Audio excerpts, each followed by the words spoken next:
കാത്തിരിപ്പുകൾക്കൊടുവിൽ ഇന്ത്യയുടെ ജനവിധി അറിഞ്ഞു കഴിഞ്ഞു.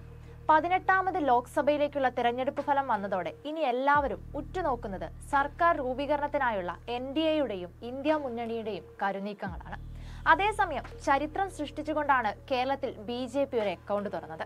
ഇത്തവണ ലോക്സഭയിലേക്ക് കാലെടുത്ത് വെക്കുന്നവരിൽ തൃശൂരിൽ നിന്നും ജയിച്ചു കയറിയ സുരേഷ് ഗോപി മുതൽ ബോളിവുഡിന്റെ ഡ്രീം ഗേൾ എന്നറിയപ്പെട്ടിരുന്ന ഹേമമാലിനി വരെയുണ്ട്. അത്തരത്തിൽ ഈ ലോക്സഭയിലേക്ക് എത്തിയ സിനിമാ താരങ്ങളെ നമുക്കൊന്ന് നോക്കാം.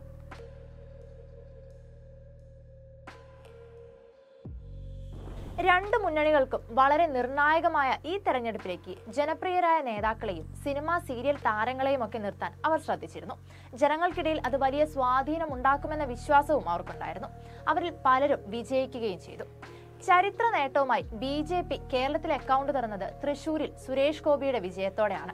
വലിയൊരു ജയം തന്നെയാണ് തൃശൂർ ലോക്സഭാ മണ്ഡലത്തിൽ സുരേഷ് ഗോപി നേടിയത്. 2019ലും 2021ലും ഏറ്റ തോൽവിക്കും കളിയാക്കലുകൾക്കും ഒടുവിൽ മൂന്നാം ഊഴത്തിൽ 74,686 വോട്ടുകളുടെ ഭൂരിപക്ഷത്തോടെയാണ് അദ്ദേഹം ലോക്സഭയിലേക്ക് എത്തുന്നത്. രാഷ്ട്രീയ സാമൂഹ്യ പ്രവർത്തകൻ എന്നതിനൊപ്പം തന്നെ 80കൾ മുതലുള്ള സിനിമാ മേഖലയിലെ സംഭാവനകളും അദ്ദേഹത്തിന്റെ വിജയത്തിനൊരു കാരണമായെന്ന് ഉറപ്പിച്ചു പറയാം. UPയിലെ മധുരയിൽ നിന്ന് BJP സ്ഥാനാർത്ഥിയായാണ് ബോളിവുഡിന്റെ താരസുന്ദരി ഹേമമാലിനി വിജയിച്ചത്. 2 ലക്ഷത്തിലധികം വോട്ടിന്റെ ഭൂരിപക്ഷത്തിലായിരുന്നു താരത്തിന്റെ ജയം. കോൺഗ്രസിന്റെ മുകേഷ് ധനകർ ആയിരുന്നു എതിർ സ്ഥാനാർത്ഥി. 1970-80 കാലഘട്ടങ്ങളിൽ ബോളിവുഡിൽ ഏറ്റവും താരമൂല്യമുള്ള നടിയായിരുന്നു ഹേമമാലിനി. ഫാഷൻ രംഗത്തെ പല സ്റ്റൈലുകളും താരത്തിന്റെ പേരിൽ അറിയപ്പെടുകയും ചെയ്തിരുന്നു. അത്രയധികം ജനങ്ങളിൽ സ്വാധീനം ചെലുത്തിയ ഒരു നടിയും രാഷ്ട്രീയ പ്രവർത്തകയുമാണ് ഹേമമാലിനി. ഹിമാചൽ പ്രദേശിലെ മാണ്ഡിയിൽ നിന്ന് മത്സരിച്ചത് ബോളിവുഡ് താരവും BJP നേതാവുമായ കങ്കണ റണൌത്ത് ആയിരുന്നു. കോൺഗ്രസ് സ്ഥാനാർത്ഥി വിക്രമാദിത്യ സിംഗിനെയാണ് കങ്കണ 74,755 വോട്ടിന്റെ ഭൂരിപക്ഷത്തിൽ തോൽപ്പിച്ചത്. തിരഞ്ഞെടുപ്പ് പ്രചരണ വേളയിൽ പല വിദ്വേഷ പ്രസംഗങ്ങളും മണ്ടത്തരങ്ങളും പറഞ്ഞുകൊണ്ട് വാർത്തകളിൽ നിറഞ്ഞു നിന്ന രാഷ്ട്രീയ താരവുമായിരുന്നു കങ്കണ. പക്ഷേ അവയൊന്നും കങ്കണയുടെ വോട്ടുകളെ ബാധിച്ചിരുന്നില്ല.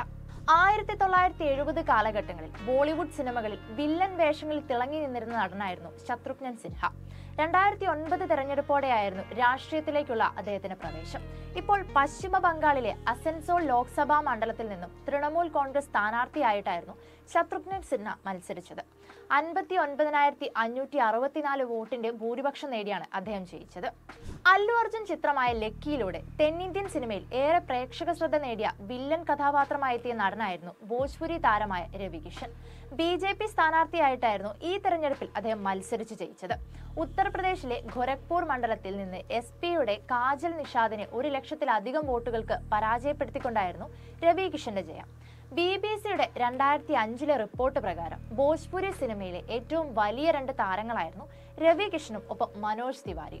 ഇത്തവണത്തെ ലോക്സഭാ ഇലക്ഷനിൽ BJP സ്ഥാനാർത്ഥിയായി നോർത്ത് ഈസ്റ്റ് ഡൽഹിയിൽ നിന്ന് മത്സരിച്ചത് മനോജ് തിവാരിയായിരുന്നു. കോൺഗ്രസ് സ്ഥാനാർത്ഥി കനയ്യകുമാറിനെ 1,38,778 വോട്ടിന്റെ ഭൂരിപക്ഷത്തിൽ പരാജയപ്പെടുത്തിക്കൊണ്ടാണ് തിവാരി ലോക്സഭയിലേക്ക് എത്തുന്നത്.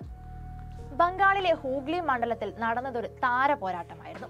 തൃണമൂൽ കോൺഗ്രസിന് വേണ്ടി ബംഗാളി നടിയായ രചന ബാനർജിയും BJPക്ക് വേണ്ടി നടി ലോക്കറ്റ് ചാറ്റർജിയുമാണ് മത്സരിച്ചത്. വമ്പൻ മത്സരത്തിനൊടുവിൽ 60,000 വോട്ടുകൾക്ക് രചന ബാനർജി വിജയിക്കുകയായിരുന്നു. പശ്ചിമ ബംഗാളിലെ ഘട്ടൽ മണ്ഡലത്തിലായിരുന്നു മറ്റൊരു താര പോരാട്ടം. ബംഗാളി നടന്മാരായ ദീപക് അധികാരി തൃണമൂൽ കോൺഗ്രസിന് വേണ്ടിയും BJPക്കായി ഹിരൺമോയ് ചതോപാധ്യായും മത്സരിച്ചു. അവസാനം ദീപക് അധികാരി വിജയിക്കുകയായിരുന്നു. കൂടാതെ അരുൺ ഗോവിൽ, സായനി ഘോഷ്, ശതാബ്ദി റോയ്, ജൂൺ മാലിയ തുടങ്ങിയ ചലച്ചിത്ര താരങ്ങളും വിജയിച്ചിട്ടുണ്ട്. രാധിക ശരത് കുമാർ ഉൾപ്പെടെ സിനിമാ മേഖലയിൽ നിന്നും മത്സരിച്ച് തോറ്റവരുമുണ്ട്. Entertainment desk, movie world media.